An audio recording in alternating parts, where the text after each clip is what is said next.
نحمدہ و نصلی علی رسولہ الکریم اما بعد۔ محترم سامعین کرام، آج ہم آپ کے سامنے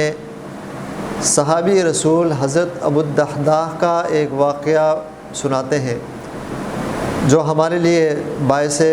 سبق ہے، اور ہمیں ان واقعات سے، صحابہ کرام کے واقعات سے سبق حاصل کر لینا چاہیے۔ واقعہ کچھ اس طرح ہے کہ سرکار دو عالم صلی اللہ علیہ وسلم اپنے کچھ صحابہ کے ساتھ ایک محفل میں تشریف فرما تھے۔ اتنے میں ایک صحابی آیا اور رسول اللہ صلی اللہ علیہ وسلم سے ذکر فرمایا، یا رسول اللہ، میرا ایک پڑوس ہے اور اس کے صحن میں کھجور کا درخت ہے، چنانچہ جب کھجور پکتی ہے تو ہوا کے جھونکوں سے کھجور گرتی ہیں، اور چونکہ میرا اور ان کا صحن قریب ہے تو کھجور کی کچھ شاخیں میرے صحن کی طرف ہیں،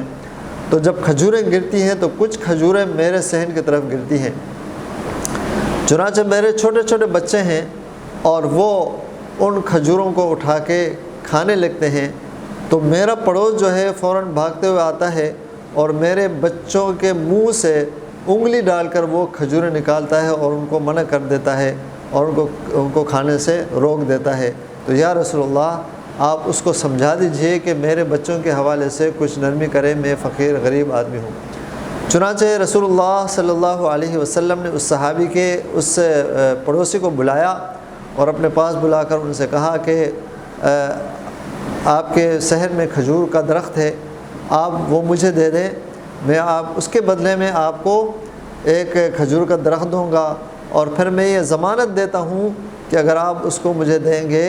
اور وقف کریں گے تو اللہ جل شانہ جنت میں آپ کے لیے کھجور کا درخت لگا دیں گے۔ لیکن چونکہ وہ شخص منافق تھا، بظاہر اپنے آپ کو مسلمان کہتا تھا لیکن اندر سے منافق تھا، انہوں نے رسول اللہ صلی اللہ علیہ وسلم کی اس فرمائش کو ٹھکرا دیا اور کہا کہ یا رسول اللہ، بظاہر رسول اللہ مانتے تھے لیکن منافق تھے، انہوں نے کہا کہ چونکہ وہ کھجور مجھے بھی اور میرے بچوں کو بہت پسند ہے، وہ کھجور میں کسی کو نہیں بیچ سکتا، ہاں کوئی اور کھجور کا درخت میں بیچ دوں گا، لیکن چونکہ ضرورت اس کھجور کے درخت کی تھی، چنانچہ اس نے جو ہے بڑی نبی علیہ الصلوۃ والسلام کی فرمائش کے باوجود اس نے وہ کھجور کا درخت نہیں دیا۔ چنانچہ وہ شخص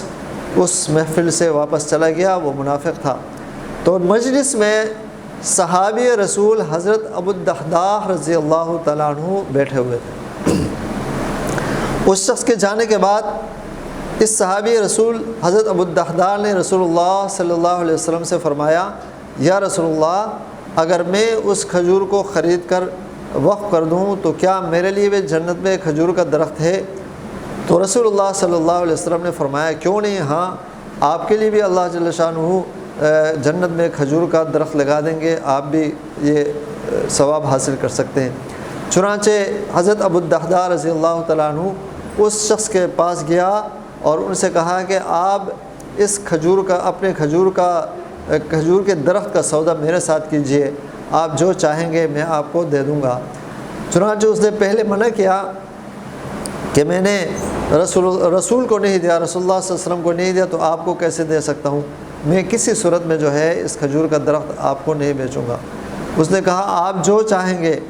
تو میں آپ کو دینے کے لیے تیار ہوں، لیکن یہ درخت بیچ دیں۔ چنانچہ وہ شخص اپنی جان چھڑانے کے لیے، حضرت ابو الدحداح رضی اللہ تعالیٰ عنہ کا بہت بڑا باغ تھا، اس میں تقریباً کہتے ہیں کہ 600 کھجوروں کے درخت تھے۔ اس شخص نے کہا کہ آپ وہ باغ میرا نام کر دیں، میں یہ کھجور کا درخت آپ کو دے دوں گا۔ تو اس پر حضرت ابو الدحداح رضی اللہ تعالیٰ عنہ نے کہا، ٹھیک ہے، آپ اس بات پر راضی ہو؟ تو اس منافق کو کیا چاہیے تھا، اتنا بڑا باغ؟ چنانچہ اس نے کہا، ہاں میں تو یہ سودا کرنے کے لیے تیار ہوں۔ چنانچہ حضرت ابو الدحداح رضی اللہ تعالیٰ عنہ اب اس کے ساتھ یہ سودا کیا اور اپنا باغ جس میں تقریباً 600 کھجوروں کے درخت تھے وہ اس کو بیچ کر ایک کھجور کا درخت جو رسول اللہ صلی اللہ علیہ وسلم نے اس شخص سے اس کی فرمائش کی تھی وہ لے کر پھر اس کے ساتھ سودا کر کے نبی کریم صلی اللہ علیہ وسلم کے پاس آئے اور نبی کریم صلی اللہ علیہ وسلم کو یہ خوشخبری سنائی، یا رسول اللہ میں نے وہ کھجور کا درخت خرید لیا ہے۔ نبی علیہ الصلوۃ والسلام نے فرمایا کہ آپ نے کیسے خریدا؟ تو اس شخص نے حضرت ابو الدحداء رضی اللہ تعالیٰ عنہ نے فرمایا کہ میں نے اپنا باغ اس کے عوض میں دے دیا جس میں 600 کھجوروں کا درخت ہے۔ تو نبی علیہ الصلوۃ والسلام نے فرمایا کہ یا ابو الدحداء پھر آپ کے لیے بھی میں دیکھتا ہوں جنت میں جو ہے باغات لگے ہوئے ہیں، جنت میں درخت دیکھتا ہوں، جنت میں مختلف کھجوروں کے درخت میں دیکھتا ہوں جو حضرت ابو الدحداء رضی اللہ تعالیٰ عنہ کے لیے ہیں۔ پھر یہ صحابی رسول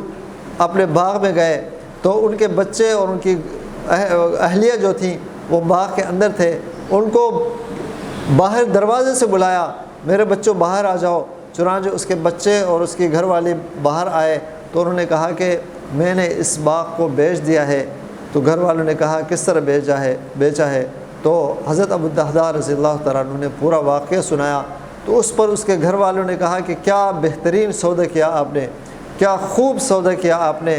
تو یہ نہیں کہا کہ آپ نے ایک کھجور کے بدلے میں جو ہے پورا باغ دے دیا، نہیں، بلکہ وہ خوش ہو گئے اور نبی کریم صلی اللہ علیہ وسلم کی ایک فرمائش پر جو انہوں نے اپنا باغ اور اپنے اتنے سارے درخت اللہ کے نام پہ کر دیا اس پر خوش ہو گئے اور اللہ کا شکر ادا کیا۔ چنانچہ ان کے ہاتھ میں جب وہ باہر آئے تو ان کے بچوں کے ہاتھ میں اس باغ سے کچھ کھجور ان کے ہاتھوں میں تھیں۔ تو اس حضرت ابو الدحداء رضی اللہ تعالیٰ عنہ نے فرمایا کہ یہ کھجور جو ہے آپ کے ہاتھوں میں ہے یہ بھی واپس کر دو کیونکہ اس باغ کا سودا ہو چکا ہے۔ چنانچہ جو اس کے ہاتھ میں بچوں کے ہاتھ میں جو کھجوریں تھیں وہ بھی جو ہے اس شخص کو دے کر وہ پورا باغ جو ہے ایک کھجور کے درخت کے بدلے میں جو نبی علیہ الصلوۃ والسلام کی فرمائش تھی، نبی کریم صلی اللہ علیہ وسلم کی فرمائش کو پورا کرنے کے لیے حضرت ابو الدحداء رضی اللہ تعالیٰ عنہ نے اتنا بڑا اقدام کیا اور اپنا پورا باغ بیچا۔ تو یہ صحابہ کرام تھے، رسول اللہ صلی اللہ علیہ وسلم کی فرمائش پر، رسول اللہ صلی اللہ علیہ وسلم کے کہنے پر فدا کا ابی و امی، ہر بات پر یہ کہا کرتے تھے یا رسول اللہ میرے ماں باپ آپ پر فدا ہوں، میرے ماں باپ آپ پر قربان ہوں۔ تو محترم سامعین کرام، ہم اپنی زندگی میں دیکھیں ان صحابہ کے واقعات سے ہم سبق سیکھیں۔ ہم صبح سے شام تک رسول اللہ صلی اللہ علیہ وسلم کے کتنے فرمانات کی ہم تکمیل کرتے ہیں اور کتنوں کو ہم توڑتے ہیں۔ آج کے بعد ہم خیال رکھیں گے، نبی علیہ الصلوۃ والسلام کی جو سنتیں ہیں، جو فرمان ہیں، ان کو پورا کریں گے اور جو ہے اپنے خواہشات کو پس پش ڈالیں گے اور اسلام کو، شریعت کو جو ہے آگے کریں گے۔ اللہ جل شانہ ہم سب کو صحابہ کرام کی زندگی کے مطابق زندگی گزارنے کی توفیق عطا فرمائے۔ وآخر دعوانا ان الحمد للہ رب العالمین۔